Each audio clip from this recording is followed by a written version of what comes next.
Larry. We'll be back for more documentation coming for you tomorrow as well. Woo! Okay. Animals is the craziest people.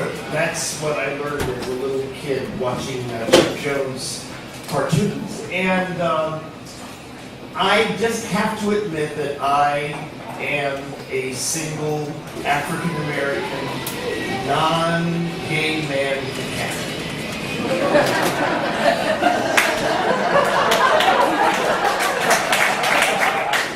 And I came to Philadelphia because my mom and my stepdad needed some help.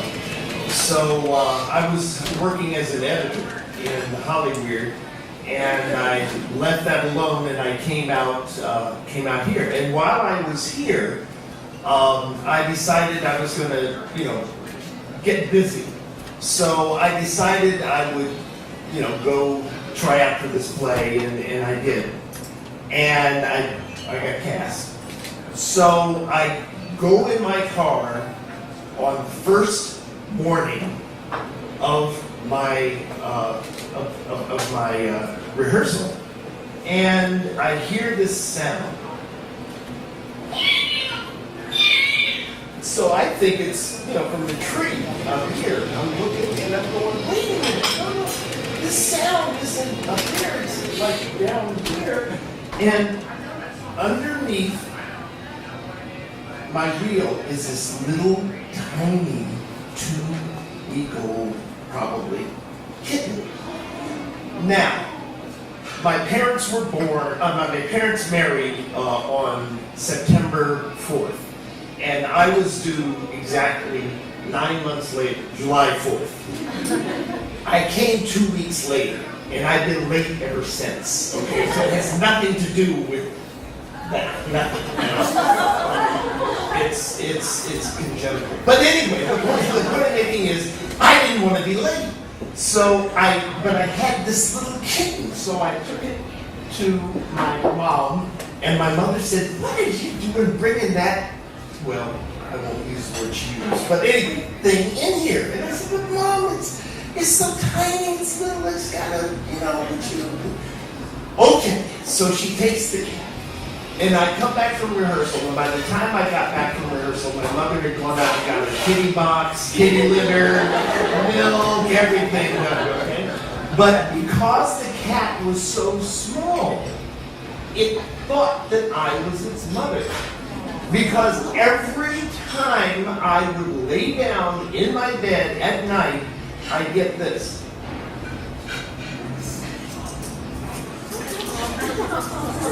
Okay, so I had, first of all, I worried that, she didn't know what was going on because there's no teeth there,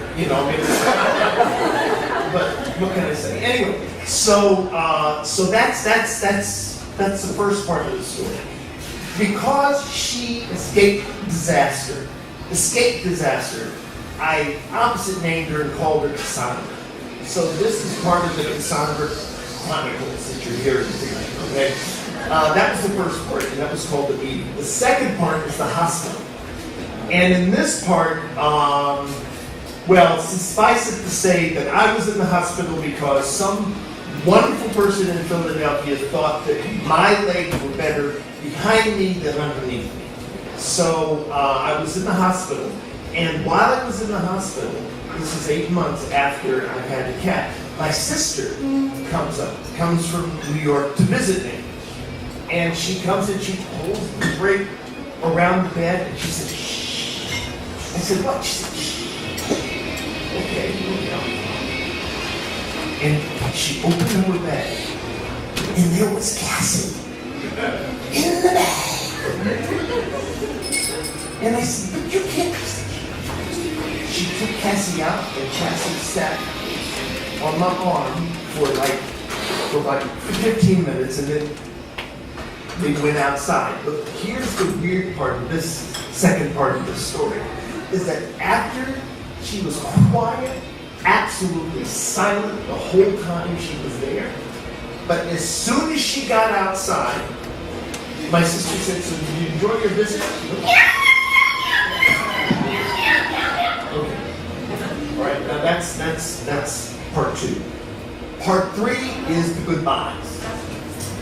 Now, a few years later, my mom and my stepdad passed.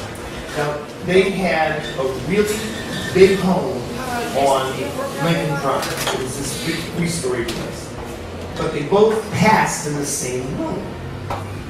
Now, Cassie, by this time, is about, she's about 8 years old. So, I've had to deal in the last 8 years with the cat who absolutely refused to get into a cat box to go to the veterans, the veterinarian. She just won't do it, no matter what. And it would take 3 of us to get her inside the box. So we've taken everything out of the house, one rules. I go upstairs to say my goodbyes, and I have Cassie here, and I have the cat box there for her to go in. Okay, so I'm holding her. And I said, well, bye, Mom. Bye, Pumpkin. See you later. Love you.